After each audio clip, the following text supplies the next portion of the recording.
درود پاک پڑھنے کے بے شمار فضائل و برکات ہیں۔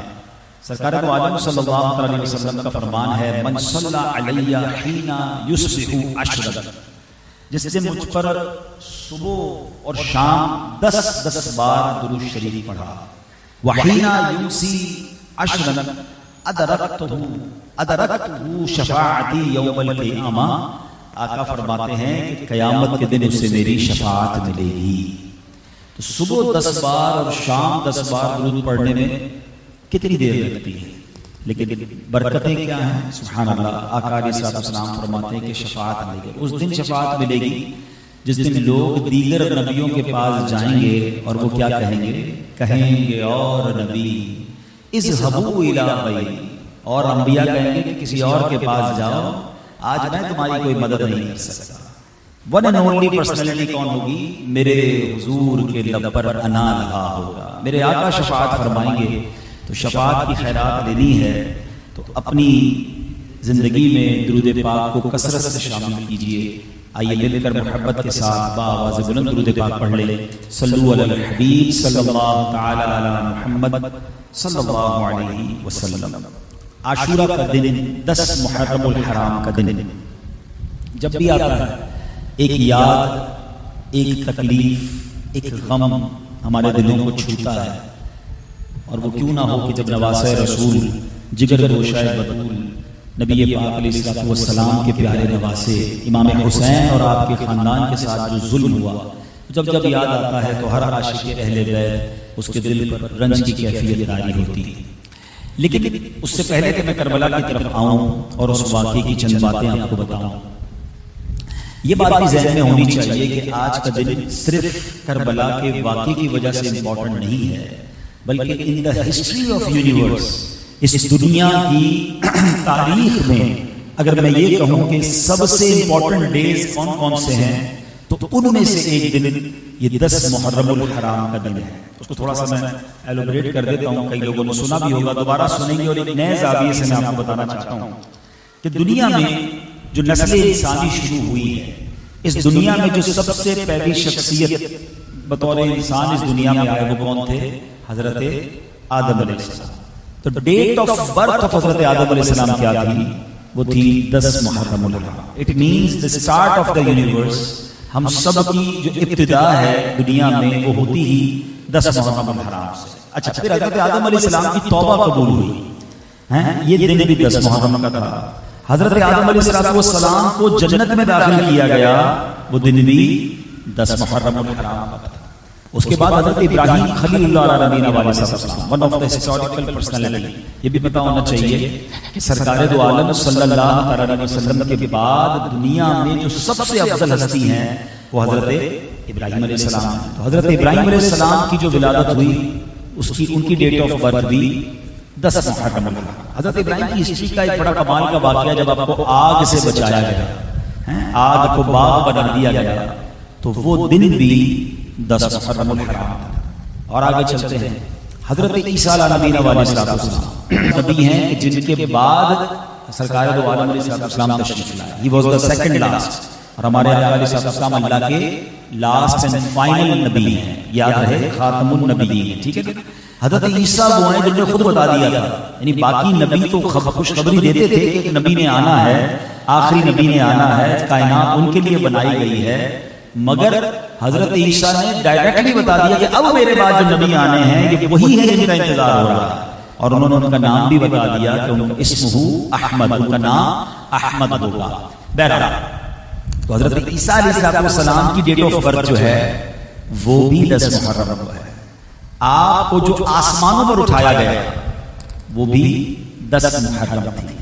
حضرت موسیٰ علیہ السلام کی قوم کو جو فرعون سے نجات ملی، بڑا کمال کا واقعہ ہے کہ دریائے نیل نے راستہ دیا، حضرت موسیٰ پار لگ گئے، اور فرعون نے کہا جب ان کو راستہ ملا تو ہمیں بھی مل جائے گا، وہ اسی راستے پر چل پڑے اور وہ غرق کر دیے گئے۔ تو جو فرعون سے نجات ملی، فرعون غرق ہوا، وہ دن بھی 10 محرم کا دن تھا، ٹھیک ہے۔ آپ ذرا سوچ رہے کہ کتنے پرانی بات ہے۔ حضرت یونس علیہ السلام مچھلی کے پیٹ میں آپ چلے گئے، ایسا کبھی نہیں ہوتا کہ مچھلی کسی کو سویلو کر لے، کسی کو کھا لے اور بندہ بچ کے باہر آ جائے۔ ایسا تو ہو سکتا ہے کہ بڑی شارک ہو، بڑی ویل ہو، اس کو کوئی کھائے اور فوراً اس کو پکڑ کے کاٹ کر بندہ نکال لے، مگر ایسا نہیں ہوا تھا. حضرت یونس کئی دن، ایک روایت کے مطابق 7 دن اور ایک روایت کے مطابق کئی دن اس مچھلی کے پیٹ میں رہے ہیں، اور اس اندھیرے میں اللہ کو کیسے پکارتے رہے؟ لا الہ الا انت سبحانک انی کنت من الظالمین. یہ بڑا کمال کا وظیفہ، یاد رکھیے گا. کبھی پھنس جاؤ، کسی کام میں پھنس جائیں، کسی مشکل میں پھنس جائیں، یہ آیت کریمہ آپ کو انشاءاللہ ان اندھیروں سے نکالے گی، اس مشکل سے نکالے گی. تو حضرت یونس کو جو رہائی ملی مچھلی کے پیٹ سے، مچھلی نے آ کر ساحل پر آپ کو جو اپنے پیٹ سے باہر نکالا اور آپ زندہ باہر آ گئے، وہ دن کون سا تھا؟ وہ دن بھی 10 محرم الحرام. ٹھیک ہے. اچھا، حضرت یوسف علیہ السلام آپ کی زندگی کا ایک بڑا کمال کا ٹرننگ پوائنٹ تھا کہ جب بھائیوں نے مار کر باندھ کر آپ کو کنویں میں ڈال دیا، یعنی اپنے طور پر تو انہوں نے اپنا کام تمام کر دیا، مگر اللہ نے اس کنویں سے حضرت یوسف کو باہر نکالا. اور میرے رب کی شان دیکھیں، صرف کنویں سے نہیں نکالا، مصر کا بادشاہ بنا دیا. یہ ہے میرے رب کی شان. تو جو کنویں سے نکالا تھا نا، دیٹ ڈے، وہ دن بھی 10 محرم الحرام کا تھا. حضرت یعقوب علیہ السلام کے والد، ان کی بینائی، یہ بہت روتے تھے اپنے بیٹے کی جدائی میں، اتنا روئے کہ ان کی آنکھیں جو ہیں ان کی بینائی کم ہو. حضرت یوسف علیہ السلام نے اپنا کرتا دیا کہ جا کر میرے والد کی آنکھوں پہ رکھ دو، روشنی آ جائے گی. تو جو بینائی کا ذوف دور ہوا، بینائی ٹھیک ہو گئی، وہ دن کون سا تھا؟ وہ دن بھی 10 محرم تھا. کتنے قرآنی واقعات ہو گئے. اچھا، انوینشنز کی بڑی بات ہوتی ہے کہ دنیا میں فلاں چیز کون سی ڈیٹ کو ایجاد ہوئی یا بنائی گئی. آپ کو پتہ ہے رب عز و جل نے اس دنیا کی موسٹ امپورٹنٹ تھنگز جو انوینٹ کی یا اپنے کرم سے بنائی ہیں، تو وہ کب بنائی؟ عرش الہی، کرسی، آسمان، زمین، سورج، چاند، ستارے، جنت، یہ سب کے سب جو بنے ہیں، دن کون سا تھا؟ 10 محرم الحرام. تو try to understand the importance of that day. اور پھر آتے ہیں کہ آسمان سے سب سے پہلی بارش. ٹھیک ہے نا، میرا ٹاپک نہیں ہے، ورنہ سوشل میڈیا پہ جا کے آپ وہ بیان سن سکتے ہیں کہ ہم سب کی زندگی کی جو وجہ ہے، زندگی کی جو سورس ہے وہ پانی ہے، اور پانی کی جو سورس ہے، there is only one source of water in this universe، وہ بارش ہے. بارش نہ ہو تو پھر دنیا میں زندگی ختم ہو جائے گی. وہ الگ بات ہے کہ پھر اس سے گلیشیئر کیسے بنتے ہیں، رین واٹر فال کیسے بنتے ہیں، بورنگ سے پانی کیسے نکلتا ہے، وہ پوری ایک سائنس ہے جس کو ہم نے ایک الگ بیان کیا. لیکن اتنی امپورٹنٹ ہے بارش. مگر اس دنیا میں سب سے پہلی بارش جب ہوئی تھی، وہ دن بھی 10 محرم الحرام کا دن تھا. تو اس سے آپ کو اندازہ ہو جائے. اور پہلے کی امتوں میں 10 محرم کا روزہ فرض تھا. نبی پاک علیہ السلام کی آمد کے بعد وہ روزہ منسوخ ہوا اور رمضان کے روزے فرض ہو گئے. تو اس سے اس دن کی امپورٹنٹ. پھر اس کے بعد یہ واقعہ ہو گیا تقریباً 1400 سال پہلے. امام علی مقام، امام عرش مقام، امام حسین رضی اللہ عنہ ان کے رفقا کو 3 دن بھوکا پیاسا رکھنے کے بعد اب ان کی میدان کربلا میں جو شہادت ہوتی ہے وہ بھی 10 محرم. اچھا، یہ جو 10 محرم تھی 61 ہجری میں تھا. ٹھیک ہے، بچوں کو بھی پتا ہونا چاہیے، ڈیٹ ایئر پتا ہونا چاہیے. 61 سنہ ہجری. اب ہم 1446 میں ہیں، اگر تو 61 ہجری کو نکال دیں تو آل ٹوگیدر 1380 سال پرانی بات ہے. بٹ وہ جو دن تھا نا، وہ جمعے کا دن تھا. ٹھیک ہے، یہ تو 25 کے قریب میں نے آپ کو واقعات یا معاملات بتائے، مگر ایک 26واں معاملہ ہونا ہے. یہ تو ہو گئے نا. عاشورے والے دن جب جمعے کا دن ہوگا، ایک واقعہ اس دنیا میں مزید ہونا. ہاں، اور وہ بہت ہی امپورٹنٹ واقعہ ہے. اور وہ کیا ہے؟ وہ قیامت آنی ہے. جو ڈے آف ججمنٹ ہے نا، ڈے آف ریزریکشن جس کو کہا جاتا ہے، فائنل ڈے، وہ دن کون سا ہوگا؟ اور وہ بھی 10 محرم ہی کو آئے. دن بھی جمعے کا ہوگا. کون سا سال ہوگا یہ ہمیں نہیں پتا، مگر جو روایتوں سے ہمیں ملتا ہے کہ عاشورے کا دن ہی ہوگا جب قیامت آئے گی. تو اب آپ سمجھے، آج میں اور آپ اس دن میں بیٹھے. It's not ordinary day to spend with the normal style. آج تو مانگنے کا، التجائیں کرنے کا. یعنی اگر آپ اپنی تھیم بنائیں نا، میں کل سے کچھ سوچوں میں ہوں کیونکہ آج تیسرا، کل سے لے کر اب تیسری بار بیان کر رہا ہوں. رات میں بیان کرنے کی سعادت ملی تو ایک دماغ میں چل رہی ہے نا بات کہ یار حضرت آدم کو اسی سے توبہ قبول ہوئی تھی 10 محرم کا دن. آج تو توبہ کرنی چاہیے کہ اللہ ان کی توبہ قبول کی تھی، میری بھی توبہ قبول کر لے. حضرت آدم کو جنت میں داخل کیا گیا، اے اللہ ان کو جنت میں داخل کیا، مجھے بھی آج کے دن بلا حساب جنت میں داخلہ عطا فرما۔ اے اللہ حضرت ابراہیم کو تو نے اسی دن آگ سے بچایا تھا، مجھے بھی جہنم کی آگ سے مالک آج کے دن رہائی عطا کر دے۔ حضرت ایوب علیہ السلام، میں ایک بات بتانا بھول گیا، حضرت ایوب علیہ السلام کی جو تکلیف دور ہوئی، بیماری دور ہوئی، وہ بھی عاشورے کا دن تھا۔ اے اللہ حضرت ایوب کی بیماری دور کی، آج کا دن ہے وہی عاشورے کا دن ہے۔ میرے مولا میرے بیمار، ہمارے گھر میں جو بیمار، ہم میں سے بیمار، اے اللہ آج شفا دے۔ حضرت موسیٰ علیہ السلام کو دریائے نیل نے راستہ دے دیا تھا، اے اللہ جو راستے میرے لیے بند ہیں اپنے کرم سے آج کے دن وہ راستے ہمارے لیے کھول۔ اگر آپ سوچتے جائیں کہ ہر نبی کے ساتھ جو واقعہ ہوا ہے اس کا وسیلہ دن وہی ہے۔ حضرت یوسف کو مالک تو نے اندھیرے کنویں سے نکالا تھا، اے اللہ مجھے بھی غموں کے کنویں سے اور اندھیرے سے نکال کر خوشیوں کے اجالے میں داخل کر دے، بیمار گناہوں کے اندھیرے سے نکال کر نیکیوں کے اجالے میں داخل کر دے۔ بندہ یہ مانگتا رہے اپنے رب سے، سبحان اللہ۔ حضرت یعقوب علیہ السلام کی بینائی کی جو ذوق تھا، جو کمزوری تھی تو نے دور کر دی تھی، اللہ میری آنکھوں میں بھی نور داخل کر دے کہ ان آنکھوں سے میں نبی پاک کا دیدار کر سکوں۔ تو سبحان اللہ، بیوٹیفل ڈے ہے، مانگنے کا دن ہے۔ پھر حضرت امام حسین کی قربانی کا وسیلہ دے کر کہ اللہ اس قربانی، اس عظیم قربانی کا واسطہ مجھے بھی تیرے دین کا کوئی خدمت کرنے کا موقع دے دے، مجھ سے بھی کوئی کام لے لے۔ اعلیٰ حضرت لکھتے ہیں نا، کام وہ لے لیجئے تم کو جو راضی کرے، ٹھیک ہو نام رضا تم پہ کروڑوں درود۔ تو بندہ یہ اللہ کی بارگاہ میں عرض کرے، وہ سجدے یاد کرے جو کربلا کے میدان میں ہوئے تھے کہ اللہ ان تلواروں کے سائے میں کیے گئے سجدوں کا واسطہ کریم میرے بھی ٹوٹے پھوٹے سجدے قبول فرما لے۔ تو بس انہی خیالات میں رہے، انہی واقعات کو سوچتا رہے اور اللہ سے مانگتا رہے۔ میرے کریم کے دروازے کھلے ہیں، اس کے رحمت کے در کھلے ہیں۔ یہ بڑا مبارک دن ہے جس دن ہمیں دعائیں کرنی ہیں، التجائیں کرنی ہیں اور اپنی زندگی کو دوبارہ ریکال کرنا۔ اب امام حسین رضی اللہ عنہ کو جو یہ واقعہ تھا، قرآن مجید فرقان حمید کی پہلے نام آیت ہے، اللہ کریم قرآن مجید میں ارشاد فرماتا ہے، بسم اللہ الرحمن الرحیم، افحکم الجاہلیت یبغون ومن احسن من اللہ حکما لقوم یوقنون۔ اللہ قرآن میں فرماتا ہے تو کیا یہ لوگ جاہلیت کا حکم چاہتے ہیں اور یقین والوں کے لیے اللہ سے بہتر کس کا حکم ہو سکتا ہے؟ یہ آیت یاد رکھیے گا، ایکچولی یہ آیت ایک طرح سے پراسپیکٹس ہے، یہ آیت ایک اصول ہے زندگی گزارنے کا، بالخصوص جو فیصلہ کرنے والے ہیں، جو ڈیسیژن لینے والے ہیں، جو صاحب اقتدار لوگ ہوتے ہیں۔ کچھ لوگ وہ ہوتے ہیں کہ جن کے کہنے سے کام ہو جاتا ہے۔ اب ضروری کہ حکومت میں نہیں ہو، کچھ خاندان میں بڑے ہوتے ہیں، کچھ محلوں میں بڑے ہوتے ہیں، کچھ اپنی سوسائٹی میں، اپنی کمیونٹی میں بڑے ہوتے ہیں۔ ان سب کے لیے ایک زبردست اس آیت میں ایک اصول بیان کر امام حسین رضی اللہ تعالیٰ عنہ گویا اس آیت اور اس حکم کے اصول پر آپ نے جو کربلا کے میدان میں اپنا موقف اختیار کیا۔ بڑی بات ہوتی ہے آج کل کہ جناب فلاں کا موقف کیا ہے، اس کا بیانیہ کیا ہے، وہ کہتا کیا ہے، اس کا معافی ضمیر کیا ہے، یہ تو بتاؤ نا بھائی، آپ کا ٹارگٹ کیا ہے، آپ کس لیے بات کر رہے ہیں؟ تو سب سے بڑا کوسچن یہ پیدا ہوتا ہے کہ کربلا کے میدان میں امام حسین کا پوائنٹ آف ویو کیا تھا، آپ کا موقف کیا تھا، آپ کہنا کیا چاہ رہے تھے اور آپ یہ کس لیے سارا کچھ ہوا، یہ سمجھنا بہت ضروری ہے۔ جس دن میں اور آپ اس پوائنٹ پر پہنچ جائیں گے کہ بھائی کربلا کا یہ واقعہ، یہ انسیڈنٹ کیوں ہیپن ہوا، یہ کیوں ہوا اور اس کے پیچھے امام حسین کی سوچ کیا تھی، اگر وہ ہم سیکھ جائیں گے تو انشاءاللہ زندگی کے کئی موقعوں پر فیصلہ کرنا آسان ہو جائے گا۔ امام حسین رضی اللہ تعالیٰ عنہ، اب ذرا اس آیت کو پہلے تھوڑا سا کچھ امام حسین رضی اللہ تعالیٰ کے بارے میں عرض کر دوں کہ 61 ہجری کا یہ واقعہ ہے جس پہ یہ کربلا کا ماجرا ہوتا ہے۔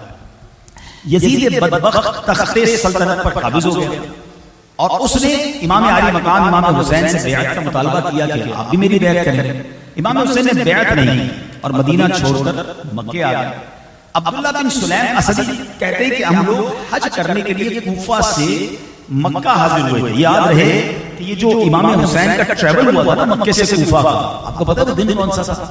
4 ذوالحجہ تھا، یعنی پوری دنیا سے حاجی حج کرنے مکے میں آئے اور وقت کا امام اللہ رسول کے دین کو دنیا میں پہنچانے کے لیے اور اپنے قرآنی موقف پر عمل کرنے کے لیے مکے سے کوفہ روانہ ہو رہے ہیں۔ کتنی بڑی قربانی ہے، میں اور آپ تڑپ رہے ہیں مکے پہنچ جائیں اور امام حسین 6 دن باقی ہیں، 5 دن باقی ہیں، مگر آپ جا رہے ہیں کوفہ۔ تو ہوا یہ کہ کہتے ہیں ہم حج کرنے گئے، امام حسین وہیں تھے۔ ہم نے دیکھا کہ عبداللہ بن زبیر رضی اللہ تعالیٰ عنہ صحابی رسول ہیں، وہ اور امام حسین کچھ باتیں کر رہے ہیں۔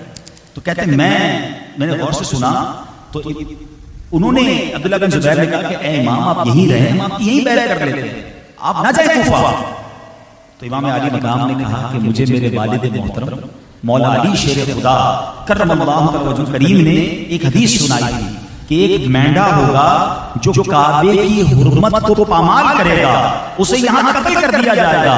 میں یہاں رہ کر مینڈا بننا نہیں چاہتا، مطلب یہ تھا کہ میری شہادت تو طے ہے، میں مکے میں رہا تب بھی میری شہادت ہو جائے گی۔ اب نقصان یہ ہوگا کہ یزید بدبخت میری دشمنی میں مکے تک آئے گا اور مکے کی بے حرمتی کرے گا، لہٰذا مجھے جانا پڑے گا۔ اللہ اکبر۔ اب وہ کہتے ہیں، صحابی کہتے ہیں کہ میں نے غور کیا کہ دونوں باتیں کر رہے تھے، میں سنتا رہا یہاں تک کہ ظہر کا وقت شروع ہو گیا۔ امام علی مقام نے طواف کیا، صفا مروہ کیا، بال کٹوائے، عمرہ مکمل کیا اور پھر کوفے کا سفر اختیار کر لیا۔ یہ ایسا نہیں تھا، امام حسین کو کئی لوگوں نے عرض کی تھی مگر وہ جانتے تھے کہ جو تقدیر کا لکھا ہے وہ ہو کر رہے گا۔ عرب کا ایک مشہور شاعر ہے جس کا نام تھا اس کا نام تھا فرزدق۔ اس نے امام علی مقام کو راستے میں جب اس کی ملاقات ہوئی نا تو امام علی مقام نے پوچھا کہ کوفہ میں لوگوں کی کیا صورت حال ہے، وہاں جا رہا ہوں۔ تو وہ کہتا ہے کہ حضور لوگوں کے دل آپ کے ساتھ ہیں، تلواریں یزید کے ساتھ ہیں، آسمان سے فیصلے اتر چکے ہیں، ہونا وہی ہے جو اللہ پاک چاہے گا۔ انہوں نے بتا دیا۔ امام حسین کا حوصلہ دیکھیں، امتحان پر کیسے تیار تھے۔ آپ نے فرمایا فرزدق تم نے سچ کہا، حکم پہلے بھی اللہ پاک کا تھا، بعد میں بھی اللہ پاک کا ہی ہوگا، جو خدا چاہتا ہے وہی ہوتا ہے۔ ہر دن ہمارے رب کی نئی شانیں ہیں، اگر تو خدا کا فیصلہ وہی ہے جو ہم چاہتے ہیں تب ہم اس کی نعمت پر اس کی حمد کرتے ہیں اور وہی شکر کی توفیق بخشتا ہے، اور اگر اللہ پاک کا فیصلہ کچھ اور ہے تب بھی جس کی نیت سچی ہو، جو حق کا پیروکار ہو، تنہائیوں میں بھی تقوی اختیار کرنے والا ہو، وہ سرکشی نہیں کرتا، وہ اللہ کے فیصلے پر راضی رہتا ہے۔ یہ کہہ کر امام کوفہ کے لیے روانہ ہو گئے۔ ان کو پتا تھا کہ ہونا کیا ہے مگر ہی واز ریڈی، ان کو پتا تھا کہ ایک بڑا امتحان منتظر ہے۔ اب میرے پیارے اسلامی بھائیوں، اگین سوال یہ پیدا ہوتا ہے اتنا بڑا موقف کیوں تھا، اتنا بڑا اسٹینڈ کیوں تھا؟ امام حسین چاہتے کیا تھے، وہ کیوں کوفہ جا رہے تھے؟ اب ذرا پہلے آپ یہ سن لیجئے کہ جب آج 10 محرم الحرام امام حسین رضی اللہ عنہ کی شہادت ہوئی تو اس شہادت کے بعد اس دنیا نے کیا رنگ دیکھا۔ علامہ ابن حجر مکی رحمۃ اللہ تعالی علیہ ذکر کرتے ہیں جب حضرت امام حسین رضی اللہ عنہ شہید کیے گئے تو سورج کو گرہن لگا، آسمان سرخ ہو گیا، 3 دن تک دنیا پہ اندھیرا چھایا رہا، یہاں تک کہ دن میں تارے نظر آتے تھے، کئی روز تک آسمان سے خون برستا رہا، اس کے اثر سے دیواریں اور عمارتیں رنگین ہو گئیں۔ اللہ اکبر، جو کپڑا اس سے رنگین ہوا اس کی سرخی، کپڑا پرزے پرزے ہو گیا مگر اس کی سرخی بعد میں کبھی نہ گئی۔ شام میں جو پتھر اس روز اٹھایا جاتا اس کے نیچے سے تازہ خون نکلتا ہوا نظر آتا تھا۔ لوگ سمجھے کہ قیامت آ گئی ہے، آج قیامت کا دن آ گیا ہے۔ اللہ اکبر، یہ ایسا دن تھا جب امام حسین کی شہادت ہوئی اور اس کے بعد جو سینیریو بنا، مولانا حسن رضا خان صاحب لکھتے ہیں نا، ہزاروں میں 72 تن تھے تسلیم و رضا والے۔ یہ کسی اور شاعر کا کلام ہے۔ ہزاروں میں 72 تن تھے تسلیم و رضا والے، حقیقت میں خدا ان کا تھا اور یہ تھے خدا والے۔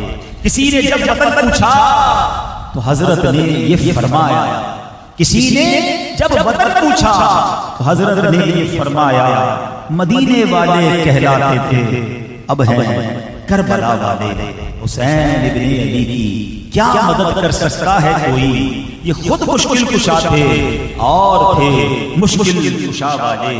دوائے درد عصیاں پنجتن کے در سے ملتی ہے، زمانے میں یہی مشہور ہیں دارالشفا والے۔ تو اے میرے پیارے اسلامی بھائیوں، اب وہ آیت کی طرف آتے ہیں۔ یہ آیت کا شان نزول کیا ہے، یہ کیوں نازل ہوئی تھی آیت؟ ٹھیک ہے، ہوا یہ تھا کہ بنی اسرائیل کے دور میں ایک واقعہ ہوا تھا کہ بنی اسرائیل کے کچھ بڑے بڑے جو علماء کہلاتے تھے وہ نبی پاک علیہ السلام کی بارگاہ میں آئے اور آ کر عرض کی کہ ہم بنی اسرائیل کے علماء ہیں، ہم نے کلمہ پڑھ لیا تو پوری قوم کلمہ پڑھ لے گی، ہم بس ہمارا جو اسٹیپ ہوگا پیچھے سارے لوگ فارورڈ ہو جائیں گے، بس مسئلہ یہ ہے کہ فلاں قبیلے سے نا ہمارا ایک جھگڑا ہے، ہم اس جھگڑے کا فیصلہ آپ سے کرواتے ہیں، اب فیصلہ ہمارے ہاتھ میں کر رہے ہیں۔ بس آپ فیصلہ حق کریں اور ہم نے سب نے کلمہ پڑھنا ہے، اتنے ہزاروں لوگ مسلمان ہو جائیں گے. ڈیل لے کر آئے تھے کس کے پاس؟ سرکار دو عالم علیہ السلام کے پاس. تو وہیں سورہ مائدہ کی آیت نمبر 49 اور 50 نازل ہوئی، اور اللہ پاک نے قیامت تک کے لیے تمام اسلامی حکام کو، تمام ججز کو، تمام اہل اقتدار کو، تمام وہ لوگ جو انفلوئنسر ہیں ان کو گویا ایک فارمولا، ایک پراسپیکٹس، ایک اصول بیان فرما دیا. قرآن کہتا ہے وَأَنِحْكُمْ بَيْنَهُمْ بِمَا أَنزَلَ اللَّهُ وَلَا تَتَّبِعْ أَهْوَاءَهُمْ. قرآن کہتا ہے اے مسلمان، یہ کہ ان لوگوں کے درمیان اس کے مطابق فیصلہ کرو جو اللہ نے نازل فرمایا، اور ان کی خواہشات کے پیچھے نہ چلو. یعنی ایک اسلامی حکمران نے جتنے فیصلے کرنے ہیں ان کی بنیاد خواہش نہیں ہوگی. اسلامی تخت پر بیٹھنے والے کے لیے لازم ہے کہ وہ قرآن کو اپنا معیار بنائے، وہ قرآن کی تعلیمات پر عمل کرے، اس کے مطابق اصول اور اپنے قوانین بنائے. اور یہ حکم دینے کے بعد قرآن کیا کہتا ہے؟ افحکم الجاہلیت یبغون. تو کیا یہ لوگ جاہلیت کا حکم چاہتے ہیں؟ یعنی جہالت والا حکم دے دیا جائے جو زمانہ جاہلیت میں ہوتا تھا کہ پیسے والے کے لیے الگ قانون، غریب کے لیے الگ قانون، سردار کے لیے الگ قانون، اور جناب جس کو کوئی پوچھنے والا نہیں. لوگوں ایسا بھی ہوتا تھا کہ قتل کوئی کرتا تھا اور جب اس کو پکڑ لیا جاتا تو اپنا کوئی غلام پیش کرتا کہ میرے بجائے اس کو مار دیجئے، میرے بجائے اس کے ہاتھ کاٹ دیجئے. یہ جاہلیت میں ہوتا تھا. میرے آقا علیہ الصلوۃ والسلام نے وہ تمام جاہلیت کی رسموں کو ختم کیا. اللہ اکبر. اب امام حسین کی رگوں میں نبی پاک کا خون تھا، مولا علی کا خون تھا. وہ جانتے تھے کہ یزید زمانے جاہلیت کی طرف لے کر جانا چاہتا ہے، یہ اسلام کے نقشے کو بگاڑنا چاہتا ہے، وہ شراب کو حلال قرار دینا چاہتا ہے، وہ بے حیائی اور بدکاری اور برے کاموں کو رواج دینا چاہتا ہے، وہ سنت کو تہس نہس کرنا چاہتا ہے. اور امام